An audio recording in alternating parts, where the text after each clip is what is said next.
The story begins with a little boy sits high up in a tree, proudly showing off to his mother who is washing clothes in the river and his older brother who is fishing nearby. Suddenly, an enemy plane appears in the sky. His mother yells for her sons to hide, but Sergei stands his ground, claiming he isn't afraid. He loads his slingshot with a pine cone and takes aim. In his imagination, he lands a perfect shot, taking down one plane, then another. Overwhelmed with excitement, he calls out to his mother and brother, but they aren't there anymore. The scene fades. It was just a dream. The harsh reality crashes back as a neighbor shakes him awake, urging him to run. His family has been killed, accused of helping the partisans. If the enemy finds him, he'll suffer the same fate. Before they can escape, soldiers with rifles appear. The woman has no time. She shoves little Sergei out the window, sacrificing herself as gunfire tears through the house. Sergei runs, the sound of gunshots and burning homes fading behind him as he stumbles into the forest, a 6-year-old, lost, terrified, and alone. He refuses to believe his mother is gone. He keeps calling her, but only silence answers. By morning, thirst drives him to a riverbank, but enemy soldiers arrive, forcing him to hide. Pressed against the roots of a tree, he barely breathes. Then, something moves. A snake slithers just inches from his face. His heart pounds. If he screams, he's dead. He clenches his fists, holding his breath until the danger passes. He survives, but hunger gnaws at him.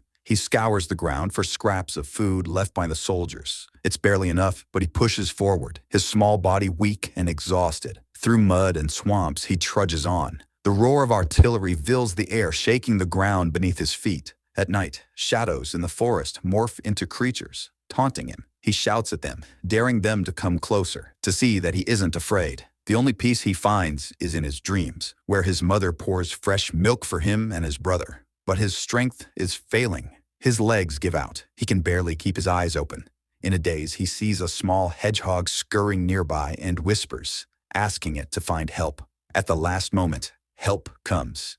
A group of Soviet soldiers stumbles upon him. They were on a mission but can't ignore the sight of a half-frozen, starving child. Their decision to take him back to camp angers their commander, but they refuse to leave him behind. In the warmth of a tent, Sergei barely registers what's happening. A man with a wounded arm kneels beside him, introducing himself as "So, who goes?" The boy's lips tremble as he answers his questions. It doesn't take long for everyone to realize Sergei has nowhere to go. He is now an orphan. A cook brings him a steaming bowl of food, and the soldiers gather around trying to comfort him, surrounding him with warmth and care. The next day, as the sun rises over the camp, the men sit outside, chatting and joking. The soldier who found him, Andrei, practices German while the unit's tailor, Yakov Moisevich, patches up his uniform. For the first time in what feels like forever, Sergei isn't alone. Among the soldiers, there's also Rizzo, the orderly, and the older, experienced Yegor Maximovich. The light-hearted banter among them comes to an abrupt end as an enemy attack interrupts their conversation. In the medical tent, nurse Aunt Katya tends to Seryozha's wounds while trying to feed him the thick, hearty stew made by the rotund cook, Petrovich. Curious about Commander Kuznetsov, Seryozha bombards Katya with questions about his medals and courage. Growing up surrounded by war, loss, and danger, the boy is consumed by one thought: how to become a man, strong and fearless, someone who can protect others. While Andrei and the nurses lead a stray goat into the camp, Kuznetsov visits Seryozha and immediately senses how deeply the boy has grown attached to him. In Seryozha's eyes, he is both a father figure and a role model. The boy eagerly asks to see Kuznetsov's medal for bravery and his personal pistol, but even such an esteemed soldier does not have everything. Katya, determined to keep Seryozha safe, pleads with the commander not to send him away to an orphanage in the rear. She promises to take responsibility for him, and the rest of the soldiers silently agree. They go with this. However, Kuznetsov doesn't like the idea. Later, the nurses fill out paperwork debating the boy's future. Katya fears that if he's sent away now, she might never find him again. Rita, another nurse, mutters that Kuznetsov is a stubborn officer who never bends the rules. The soldiers have also grown attached to Seryozha, and Yegor Maximovich speaks on behalf of the entire unit, urging the commander to let the boy stay. To them, he represents everything they are fighting for: their children waiting back home, the civilians they are protecting, and the future they are sacrificing themselves for. But Kuznetsov's way of showing care is different. He knows that keeping the boy in the middle of war is too dangerous. No matter how much Seryozha wants to stay, the commander stands firm. Battles continue. Under a storm of bullets and tank fire, Katya drags a wounded soldier from the trenches. Despite his injured arm, Kuznetsov leads the charge, covering the retreat of the wounded. When the fight is over, Seryozha, now fully recovered, roams the camp as if nothing happened. Then, the truck arrives. It's time for Seryozha to be taken to safety. Before he leaves, Kuznetsov carves a small wooden pistol and gives it to the boy as a keepsake. Seryozha hesitates, his voice filled with emotion, as he admits he was afraid for Kuznetsov and waited for him. The commander, touched by the words, realizes something. Other than this boy, there is no one left waiting for him. Instead of sending Seryozha away, Kuznetsov makes an unexpected decision. He offers to adopt him. The soldiers, overjoyed, erupt into a lively debate in Yakov Moiseevich's workshop, arguing over the perfect size for Seryozha's new uniform. Seryozha continues to dream of peaceful days and his mother. He is now moved from the medical tent to the commander's quarters. Early in the morning, Kuznetsov wakes him up with a surprise, a real military uniform. The boy eagerly puts it on, learning how to dress quickly, just like a real soldier. Before he has time to enjoy his new outfit, enemy aircraft strike. Chaos erupts in the camp as bombs explode around. Seryozha runs through the battlefield, dodging bodies and smoke, terrified of losing the people who have become his family. A field medic scolds him for panicking and tells him that in war the only thing to do is believe in victory and help however he can. Taking the advice to heart, Seryozha begins bringing water to the wounded in the medical tent. One soldier with damaged eyes asks him to read a letter from home, but the boy doesn't know how to read. Thinking quickly, he makes up a heartwarming story instead, bringing laughter to the soldiers. Then he sings a song for them, lifting their spirits despite the pain around them. Later that night, Katya soothes him, letting him rest on her lap. Kuznetsov approaches, but Seryozha suddenly wakes up, asking only one thing. Did they defeat the enemy? He has started calling Kuznetsov Papa. The boy proudly shares his progress in overcoming fear and declares that he wants to be Kuznetsov's assistant, his personal orderly. Understanding that everyone has their role in war, he asks who made his uniform, eager to thank them. They walk through the camp and reach the ruins of Yakov Moiseevich's tent. Seryozha continues to mimic the soldiers, shaving, saluting, and preparing for his first real duty. Kuznetsov finally gives him an official task, delivering mail to the different units. The soldiers are overjoyed when they receive letters from home. As part of tradition, those who get mailed must dance the barinya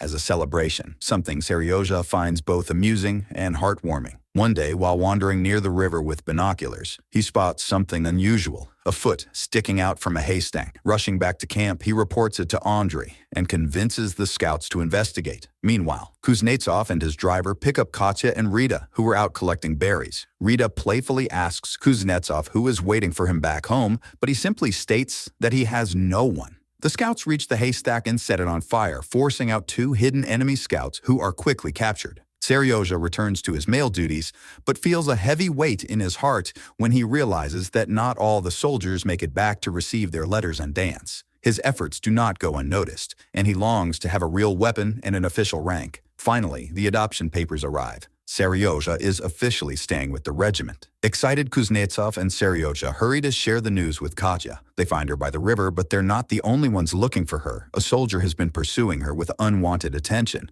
and just as she grows uncomfortable, "Leave it up there," Seryozha rushes in to interrupt. Kuznetsov, watching from a distance, does nothing. Instead of stepping in, he hesitates, avoiding the situation. During another battle, Seryozha bravely delivers ammunition to the trenches under enemy fire. Yegor Maximovich, worried for his safety, orders him to take shelter in the commander's bunker. The boy refuses, but an order from a superior leaves him no choice. Reluctantly, Seryozha obeys and watches the battle unfold from the bunker. When one of the units loses communication, Kuznetsov orders the radio operator to fix it. Not wanting to be left behind, Seryozha sneaks out, determined to help. He finds the broken wire and crawls through the trenches toward the break. A wounded soldier explains how to reconnect the cables, and the boy carefully repairs the line, restoring communication. After the battle, Seryozha sits beside a soldier, gazing up at the stars. In the constellations of the Big and Little Dipper, he sees a mother and daughter. But where is the father? His thoughts shift beyond war and bravery. He begins to wonder about love.